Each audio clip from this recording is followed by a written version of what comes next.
wa man tabi'ahum bi ihsanin ila yaumiddin. Amma ba'd. Hari ini BMI Taiwan keren. Taiwan penuh syafaat. Taiwan penuh barokah. Gak salah kalau kota ini disebut sebagai kota santri, berarti yang hadir di sini adalah santriwan dan santriwati. Meskipun jujur saya kurang setuju dengan istilah itu. Kalau saya lebih seneng santri putra dan santri putri, karena menurut aturan bahasa Indonesia, wan yang berada di akhir kata itu mempunyai arti yang punya. Disebut hartawan itu artinya yang punya harta. Ilmuwan itu maksudnya yang punya ilmu. Wartawan itu maksudnya yang punya warta. Hartawan itu maksudnya yang punya. Kalau Taiwan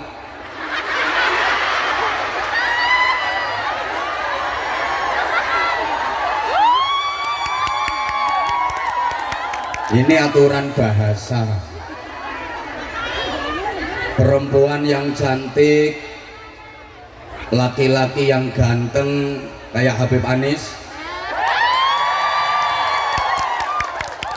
nek roh wong ganteng itu biasa diistilahkan rupawan, karena yang punya rupa, kan Om operator, egonya dikurangi Om, egonya dikurangi. Eko Pak Eko. Kalau nggak ngerti ya ada tulisannya ECHO, ECHO. Cintanya ditambahin. Allahumma sholli ala Muhammad. Kota yang ditempati untuk majelis hari ini namanya Taichung.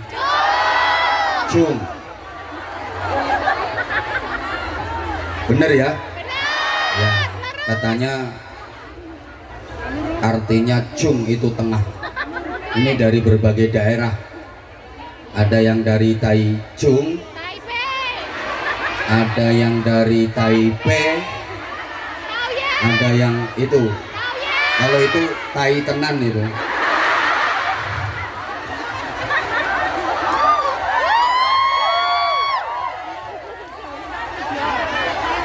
Yang sama-sama kita cintai, kita muliakan, kita hormati, kita harap berkahnya Fadilatul Habib Anis bin Idrus Syahab bersama Umi. Kita doakan mudah-mudahan beliau senantiasa sehat walafiat, dikaruniai kekuatan zahiran wa batinan untuk terus membimbing dan mendidik kita mencintai dan dicintai oleh Rasulullah Sallallahu Alaihi Wasallam, sehingga kita benar-benar termasuk umat ijabah yang berhak mendapatkan syafaat, terutama syafaatul uzma. Amin Allahumma amin Allahumma. Hadir juga di tengah-tengah majelis mulia ini Sayyidil Akh Fadilatul Habib Farid bin Abdurrahman Al-Jufri. Ini beliau tetangga saya dari Bojonegoro. Beliau yang mengkoordinir jamaah-jamaah sholawat, termasuk yang hadir di sini ada Anisher Cinta Nabi, tepuk tangan. Kurang kenceng, tepuk tangan. Fans dari beliau Habib Anis bin Syahab, biasa disebut Anisher Cinta Nabi. Hadir juga Sekhermania, tepuk tangan. Hadir juga Zahir Mania, tepuk tangan. Yang terakhir harus kenceng tepuk tangannya, Zahid Mania.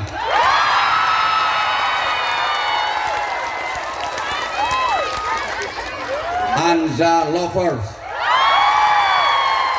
Anza Mania, sahabat Anza yang pakai jilbab Anza maju ke depan. Itu sini. Ini. Itu sini. Nah, tak kasih hadiah jilbab lagi. Nah. Ayo sini. Kadung apian aku. Saya foto bareng. Info cap mangga nanti belakangan. Kamu pengen viral kayak Abimano? Gak potongan. Ayo sini. Ya udah di bawah saja nggak apa-apa. Oke, pakai mic boleh? Boleh tahu namanya siapa? Halo? Oh. Waalaikumsalam warahmatullahi wabarakatuh.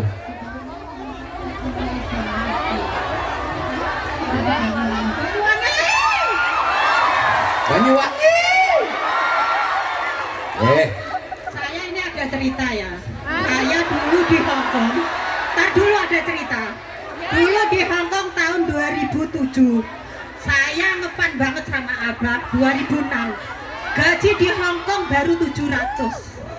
Saya belikan Walkman, saya nggak mau ketinggalan suaranya beliau.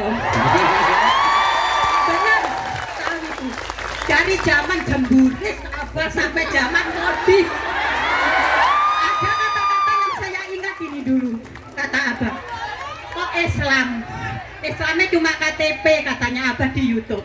Nah yang masuk surga KTP orangnya masuk mana? Betul Abah?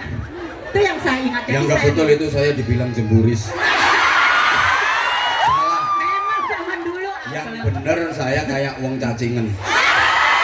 Abah makasih ya Allah, saya kepingin banget. Terus ada Abah waktu itu dulu ya. Tahun 2011 almarhum orang tua saya mau menengok beliau karena almarhum orang tua saya sangat dekat sama beliau, sampai karena mau mengundang beliau harus antri. Tahun 2012 beliau meninggal, bapak saya. Jadi saya memohon minta doanya suatu saat saya bisa membawa Abah pulang berceramah di rumah Gak saya. aku digombolin di Banyuwangi. Saya mau dibawa pulang. Abah, I love you. I love you too. Kalau I love you ya, kalau aku harus pulang ke rumah kamu, enggak lah. Nah ini hadiah untuk penjenengan, nggih. Makasih, Matur Abah. suwun, salam Matur untuk suwun. keluarga, nggih. Matur Matur suwun suwun. Ibu, nggih. Assalamualaikum, minta maaf saudara. Waalaikumsalam warahmatullahi wabarakatuh.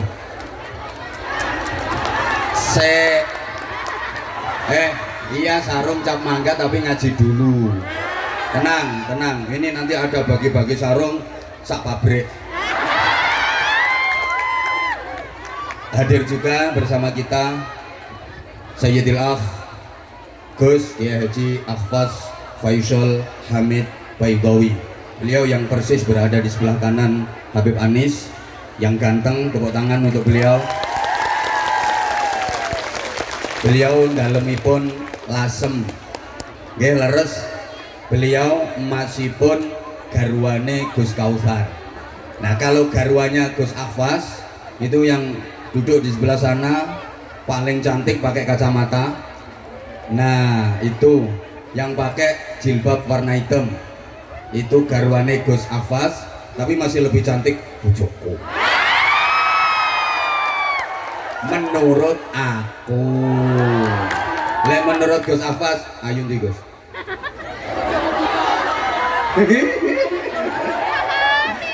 Sama-sama cantik, semuanya cantik. Termasuk yang hadir di sini, yang perempuan, cewek-cewek cantik-cantik semua. Bersama kita hadir juga ada Gus Khalil, itu dari Pondok Pesantren Abu Dharin Bojonegoro. Hari ini full Bojonegoro, keren-keren. Oh, bojone wong. Ya, yang ini dari Rembang, Gus Mustafa. Tak kayak Gus. Nah ya sarang ini Rembang. Kita doakan semuanya, mudah-mudahan tetap bisa istiqomah dalam menebarkan ukhuwah Islamiyah, ukhuwah basyariyah, ukhuwah wataniyah, ya'la'i kalimatillah menebar kecintaan kepada Rasulullah Shallallahu Alaihi Wasallam. Yang sangat saya hormati pengurus cabang istimewa Nahdlatul Ulama Taiwan, mulai dari Mustasyar Suriah Tanfidiyah, berikut kelembagaan dan banom-banomnya, ada dari Muslimat, ada dari Fatayat, GB Ansor, sahabat-sahabat Banser yang keren, Banser luar negeri paling keren, Banser Taiwan. Tepuk tangan untuk Banser Taiwan. Mulai dulu pertama kali saya menyapa sahabat-sahabat di Taiwan, kalau nggak salah tahun 2000, yang kata ibu tadi saya masih jemburis, 2000 berapa? 14 itu Banser Taiwan udah luar biasa. Sekarang di 2023 makin luar biasa. Sekali lagi tepuk tangan untuk Banser Taiwan. Seluruh jamaah, terutama yang harus saya sebut di awal dan harus saya dahulukan adalah para sepuh dan sesepuh, karena sepuh itu artinya asapnya ampuh, dongane mandi. Kalau sesepuh itu artinya bisa disesep dan bisa dipuh. Disesep itu ya dihisap, dipuh itu diperes. Maka sesepuh artinya bisa disesep dan bisa dipuh. Tolong pikiranmu aja ngono, pikiran ngono kuwi gak bahaya ta? Gini, sepuh itu artinya asapnya ampuh, doanya mustajabah. Kalau sesepuh memang ilmunya, hikmahnya, berkahnya bisa disesep, bisa diserap, bisa dipuh untuk modal dan bekal kehidupan kita menuju ridha Allah dan syafaat Rasulullah.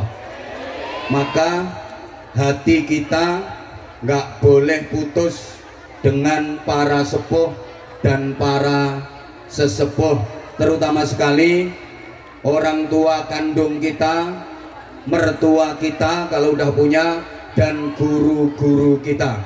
Allahumma sholli ala Muhammad.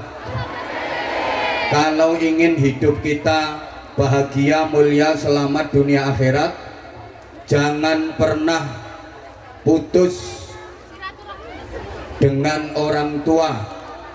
Pokok nek pengen uripe enak, sa anak turun, pengen selamat, bahagia, mulya donya akhirat, kudu mulyakno wong tua. Asal kita memuliakan orang tua, dijamin hidup kita barokah, anak keturunan kita berakhlakul karimah.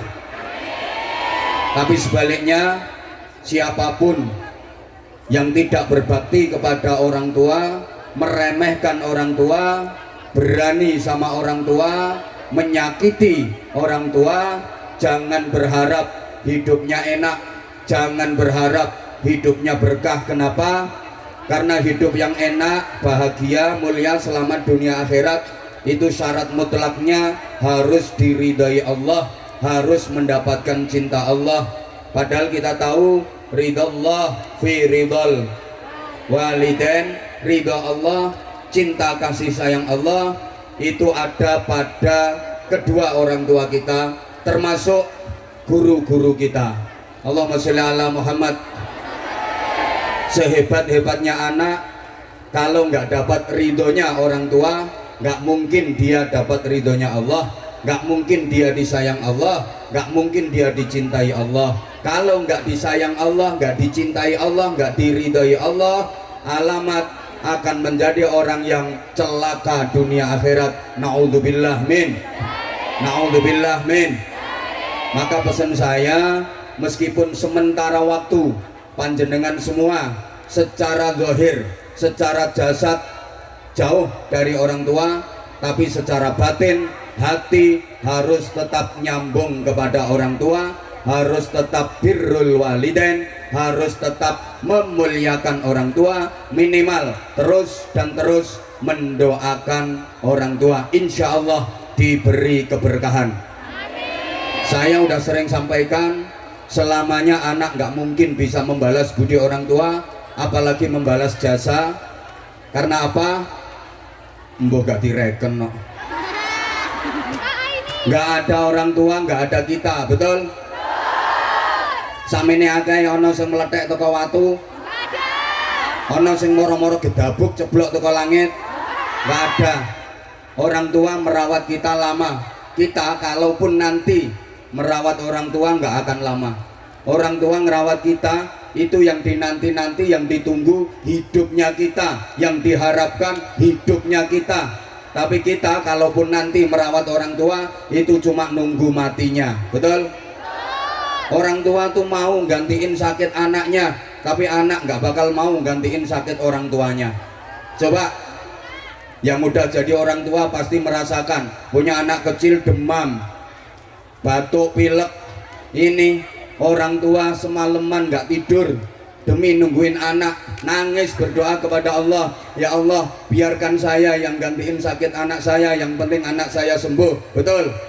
Jadi orang tua mau gantiin sakitnya anak, tapi anak nggak mungkin mau gantiin sakitnya orang tua. Coba misalnya sampeyan duwe bapak pikun dan donga nang Gusti Allah, ya Allah Gusti kula mawon sing genteni pikun, yang penting bapak saya sehat, purun boten? Allah karim. Ibu punya anak demam, pilek, irunge buntu, kebuton umbel, diapakno? Sedot, umbel lho dicucup. Ayo saiki gantian. Bapak sampean pilek, irunge meler, umbele dilewer. Ini Pak tak dilatane umbelmu. Maka sekali lagi itu baru urusan dunia. Selamanya anak nggak mungkin bisa membalas budi orang tua. Kalau orang Jawa bilang senenge wong tua nang anak iku ibarat sak kelopo, senenge anak nang wong tua ibarat sak upo. Sak gede-gedene upo gak bakal iso ngalahno klopo walaupun klopone kecentet. Sak gede-gedene kasih sayang anak ke orang tua gak bakal bisa mengalahkan cinta orang tua ke anak, apalagi ibu. Cinta ibu sepanjang jalan, cinta anak sepanjang galah kedawan, kilan. Jadi cinta ibu sepanjang jalan, kalau cinta anak sepanjang kilan. Mudah-mudahan kedua orang tua kita yang masih hidup dipanjangkan usianya, disehatkan badannya, dikuatkan imannya, diistiqomahkan ibadahnya. Yang sudah wafat diampuni seluruh dosa-dosanya, diterima seluruh amal ibadahnya, dijauhkan dari azab dan fitnah alam kubur, diselamatkan dari siksa neraka, digolongkan termasuk ahli surga.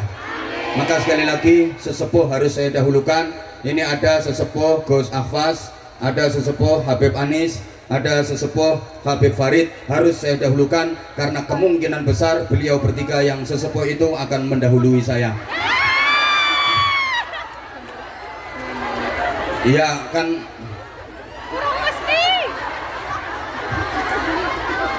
ya walaupun mati itu rahasia ilahi, nggak ada yang ngerti kecuali Allah. Nggak bahaya. Bisa jadi Gus Ahfaz duluan, saya belakangan, atau sebaliknya saya yang belakangan, Gus Ahfaz duluan. Yang jelas mati itu bojone wedi delok. A mysterious problem. Kepastian yang misterius, pasti terjadinya, tapi kita tidak tahu kapan kejadiannya. Kematian bisa datang secara mendadak dan tiba-tiba, bahkan secara tak terduga, menimpa siapa saja, di mana, kapan, dalam kondisi bagaimana. Mati bisa terjadi secara tiba-tiba. Kayak orang yang mati kecelakaan, itu kan kematiannya tak terduga, datang secara tiba-tiba, betul? Saya pernah ngalami, ngelihat sendiri, maksudnya saya menyaksikan dengan mata kepala saya sendiri. Ada teman saya yang mengalami kejadian itu, membuktikan bahwa mati bisa terjadi secara mendadak, tiba-tiba dan tak terduga. Teman saya itu lagi nelpon, dia asyik cekekek teleponan, lagi nelpon, subhanallah, nelpon belum selesai mati mendadak karena paketannya habis. Jadi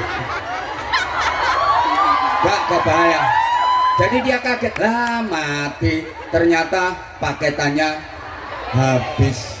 Ini kan bukti bahwa kematian itu bisa terjadi secara mendadak, tiba-tiba dan tak terduga.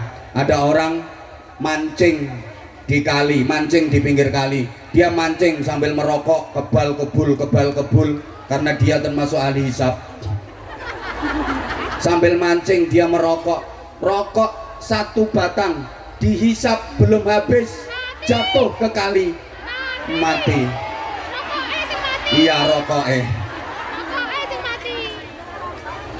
mati itu tidak ditentukan oleh takut dan berani.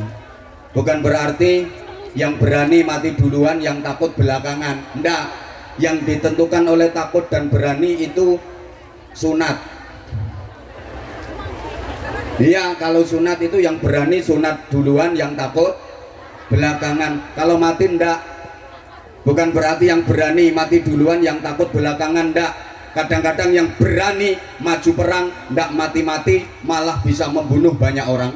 Yang takut wedi ngungsi, mati disian mergo kebom. Coba yang tua sama yang muda matinya duluan yang mana? Enggak mesti. Enggak mesti. Ada nggak cucu mati lebih dulu daripada mbahnya?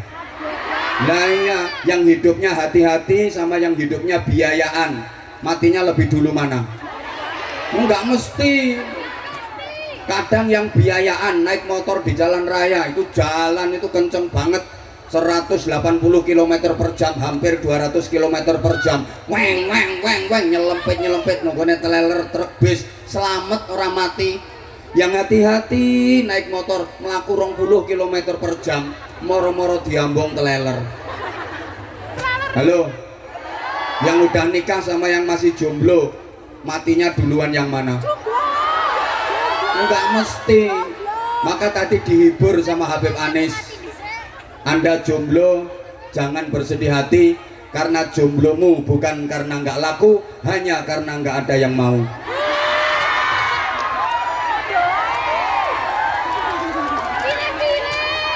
Mati juga nggak harus sakit dulu. Masyarakat kita itu umumnya kalau mendengar ada berita kematian, pertanyaannya hampir sama, sakit apa dia kok mati? Seakan-akan mati itu harus sakit dulu, padahal syarat mati nggak harus sakit, betul?